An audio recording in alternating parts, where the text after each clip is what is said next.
Welcome back to the Deep Dive, the place for anyone who loves learning. Today, we're tackling something we all think we know, weightlessness. We're going deep into the physics that keeps astronauts floating, and maybe more surprisingly, what that floating actually does to the human body. Yeah, and right off the bat, our mission is to, well, debunk a really common idea, that term zero gravity. It's just wrong. What astronauts actually experience is being in a constant state of free fall. This creates the sensation of weightlessness, or rather, the absence of that sensation. We should really call it microgravity. Okay, microgravity. That difference feels really important. It's not that gravity vanishes. Exactly. It's that you just stop feeling it push against you. Precisely. And while you mull that over, this idea of constantly falling but never hitting the ground, we should thank our sponsor. This deep dive is brought to you by embersilk.com. Find some luxurious comfort while you're learning over at embersilk.com. Right. So let's get into the mechanics then. If the International Space Station is, still well within Earth's gravitational pull, how do people inside seem to just float? Well, it's all about perspective, isn't it? The space journalist James Oberg put it nicely. Gravity is definitely there. I mean, it's what holds the station in orbit.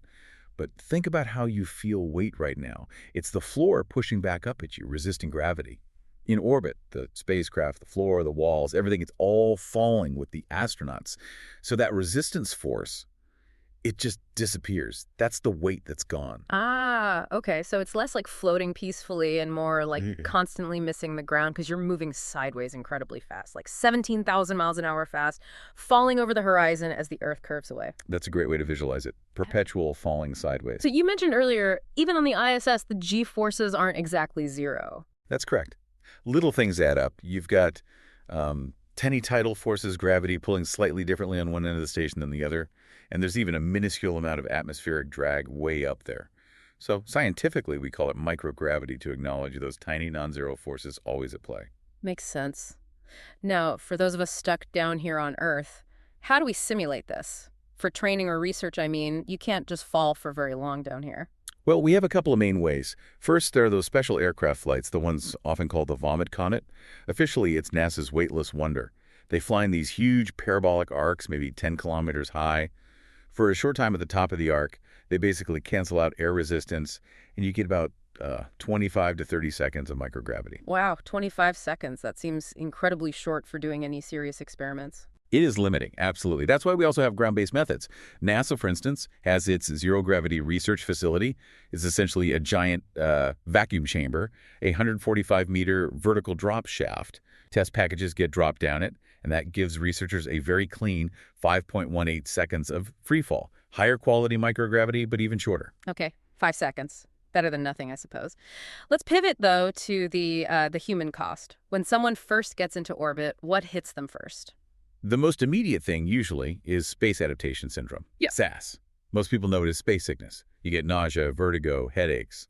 It's the body's sensory system's just completely confused by the lack of familiar gravitational cues. Thankfully, it typically clears up, usually within, say, 72 hours maximum. Hold on, I read something about this. Wasn't the severity measured on the Garn scale? That's hilarious. Named after Senator Jake Garn, because he apparently got incredibly sick on his shuttle flight. That's the one. A rather memorable scale. But beyond that initial adjustment, the long-term effects are much more serious. They require constant work to counteract. We see significant muscle atrophy, muscles wasting away because they aren't working against gravity. And spaceflight osteopenia, which is basically bone deterioration. Loss of bone density. How do they fight that? Just exercise. Intense exercise, yes. Yeah. Things like resistive cycling, specialized weightlifting machines. And they also wear these garments fitted with elastic bands, trying to sort of mechanically mimic the load gravity normally puts on the skeleton and muscles. And what about that puffy moon face look you sometimes see in pictures? Ah, yes, that's the cardiovascular system reacting. Without gravity pulling bodily fluids down towards your legs, they redistribute upwards towards the chest and head. That causes the puffiness. But the body interprets this as having too much fluid overall, so it actually starts reducing the amount of circulating fluid, even reducing red blood cell count. Which must cause problems when they come back to Earth. Absolutely. Yeah. When they land, gravity suddenly pulls that reduced fluid volume back down. This often leads to orthostatic intolerance, feeling dizzy, lightheaded, even fainting when they stand up. Their body has to readapt all over again. So pulling this all together, weightlessness isn't some passive floating. It's this really dynamic state of constant free fall, and it forces some, well, pretty demanding and sometimes unpleasant adaptations from the human body. It really does. It's a challenging environment. Mhm. And yet, that very environment offers some extraordinary possibilities, particularly in, believe it or not, commercial applications, like pharmaceuticals. Pharmaceuticals. Yeah. How does floating in space help make drugs? It's about growing crystals, specifically protein crystals. On Earth, gravity interferes when you try to grow very uniform, very perfect crystals of complex molecules. You get defects in the lattice structure. In microgravity, without that interference, you can grow much higher quality, almost perfect crystals. Think about high-value drugs like monoclonal antibodies. Pembrolizumab is a big one used in cancer treatment. Okay, so better crystals. Why is that a big deal? Because that near-perfect structure and purity allows for much higher concentrations of the drug. For something like pembrolizumab, which usually requires a long IV infusion, Yeah. if you can make a much purer, more concentrated version thanks to microgravity, you might be able to administer it as a simple subcutaneous injection, a quick shot under the skin instead of hours hooked up to a drip. Wow, that would be a huge difference for patients. Taking something developed in the extreme environment of space and making cancer treatment potentially simpler back here on Earth. It's a really provocative thought, isn't it?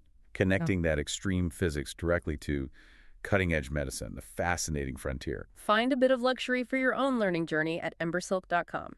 Thanks for joining us on The Deep Dive.